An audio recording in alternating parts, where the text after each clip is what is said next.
Olá, alunos! Voltamos aí com a nossa terceira aula do curso de auxiliar administrativo. E nessa aula nós iremos enfatizar as noções de administração esperadas desse profissional, esperada aí de você como futuro profissional de uma organização. Vamos falar hoje dos papéis, das funções, das lideranças e estilos gerenciais, esperado aí de você. Primeiro vamos entender o que são papéis. Didaticamente, papéis são um conjunto de comportamentos solicitados a uma pessoa e que gera uma expectativa de desempenho por parte do grupo social, que é a empresa, e a consequente internalização dos valores e normas que esse grupo, que essa empresa, explícita ou implicitamente, prescreve para você, empregado ou colaborador. Porém, eu e você sabemos que cada pessoa desempenha diversos papéis. No entanto, nós vamos focar em 3 papéis importantíssimos aqui na rotina do profissional da área administrativa. O primeiro papel é o interpessoal, que decorre do status e da autoridade relacionadas aos cargos administrativos e tem natureza legal e social, é claro. O segundo papel são os informacionais, que é o dever de você manter-se informado e informar seus colegas, seus superiores ou colegas de trabalho quando for necessário, é claro. E o terceiro, está ligado diretamente à direção da empresa, são os decisórios, que relacionam-se à tomada de decisões, seja por meio de planejamento, solução de conflitos ou alocador de recursos. Agora, nós vamos entender um pouco sobre quais são as funções do planejamento desse profissional.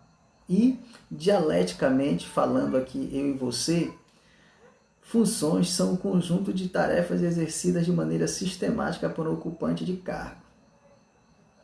É claro que de cunho administrativo, já que nós estamos falando de administração e a administração é que gerencia a carreira, o sucesso do auxiliar administrativo. Então, nós vamos entender que as funções gerenciais são responsáveis pela ativação de todas as funções, início, meio e fim, e pelo direcionamento e ajuste de metas e objetivos da organização. Vamos focar em 3 as principais funções do processo gerencial. Primeiro, vamos entender planejamento, direção e controle. O planejamento, por exemplo. O planejamento, o administrador deve definir o que fazer, por que fazer, como fazer e quem deve fazer, e o quanto se deve fazer, e quando e onde deve ser feito. Vejamos. Planejamento. E o planejamento tem uma direção. A direção é o cumprimento e a implementação dos planos. E para isso nós temos que ter um controle. E o que significa esse controle? O que significa o controle no dia a dia do profissional da área administrativa? Bom, o controle significa verificar se o planejamento está sendo cumprido. Ou seja, o controle que permite tomar as ações corretivas do plano para a correção de rumo. Agora vamos na segunda parte, quanto às competências. As competências que você aí deve desempenhar. Eu elenquei aqui para você 4. Vou falar primeiro. A primeira delas são as diferenciais.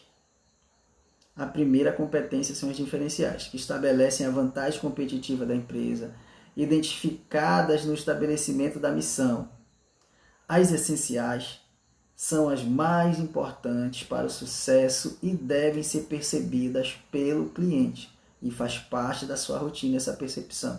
E as básicas são necessárias ao funcionamento da organização, percebidas no ambiente interno ou externo, e que constitui aí a base para a produtividade.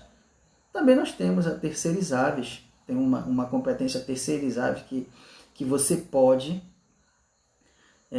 destinar a terceiros ou a outras empresas.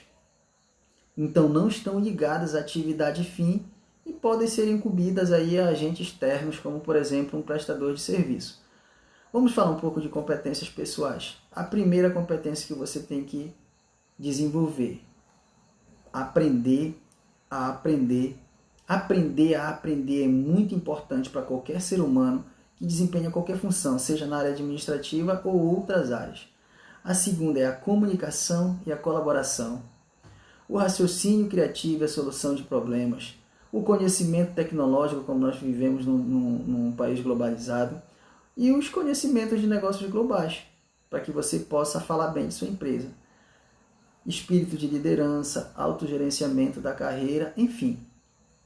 Aprender a aprender. O que significa aprender a aprender? Aprender a aprender, didaticamente, é a atitude de aprender e deve fazer parte do modo como as pessoas pensam e se comportam no ambiente de trabalho.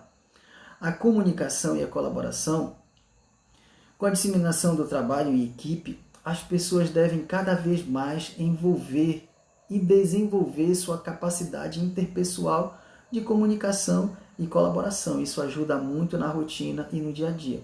E o raciocínio criativo e a solução de problemas, atualmente espera-se que todos, inclusive aqueles do nível operacional, aquele operário mais baixo hierarquicamente, possa descobrir como melhorar e agilizar o seu trabalho.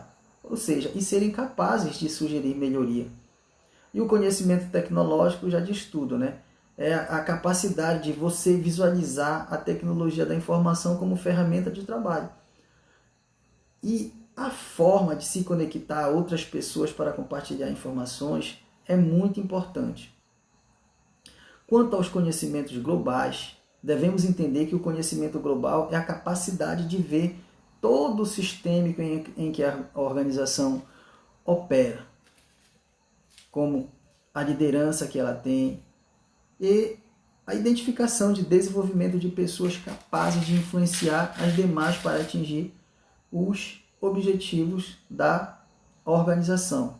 Com esse fim, entra aí a sua capacidade de influenciar o autogerenciamento da carreira, que é uma dinâmica aí das necessidades de capacitação, na verdade, que exige que as pessoas assumam um compromisso, ou seja, que você assuma um compromisso de assegurar que as qualificações estão com você, as qualificações necessárias estão com você, e o conhecimento e as competências na atividade atual e na futura, ou seja, você tem que ter aí essa capacidade de visualizar tendências e ajustar a sua qualificação, juntamente com a sua capacidade de liderar, ou seja, de influenciar o comportamento das pessoas. Vamos falar um pouco de estilos aí de liderança. Ou seja, nós sabemos que cada estilo está adequado aos liderados e à situação. Não é legitimada necessariamente pela hierarquia, é legitimado pela maneira como você se comporta diante do seu trabalho.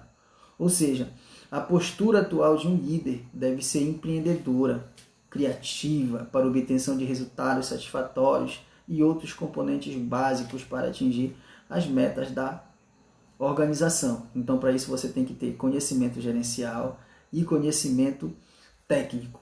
Veja só, tivemos mais uma aula produtiva. Tenho certeza que você conseguiu captar todas as informações aqui passadas nesse momento de compartilhamento de ideias e solução de problemas dentro do ambiente de trabalho. Então você percebe que você se percebe, na verdade, como um profissional quando você desempenha as funções atribuídas a você. Como volto a reiterar, hoje nós enfatizamos as competências, as lideranças e os estilos gerenciais de uma maneira ampla e qualificada. Porém, essa atividades fins será desenvolvida dentro do seu ambiente de trabalho. Na prática, conhecimento tecnológico, é claro que você tem que já ir dispondo, por exemplo, como uma pessoa bem informada, uma pessoa que tem uma autonomia para manusear a tecnologia, que tem uma autonomia para se autogerenciar. Enfim, isso você já tem que ter com você. Mas as demais competências varia de cada ambiente de trabalho. E a empresa espera de você, enquanto profissional, que você venha capacitado a se integrar e desenvolver as atribuições dadas a você de uma maneira eficaz. Então, por isso que hoje nós estudamos também um pouco sobre o conhecimento gerencial e o conhecimento técnico, porque ambos hoje, no país globalizado que nós vivemos, necessitam um do outro para que você seja um excelente profissional. Ficamos por aqui, até a próxima aula.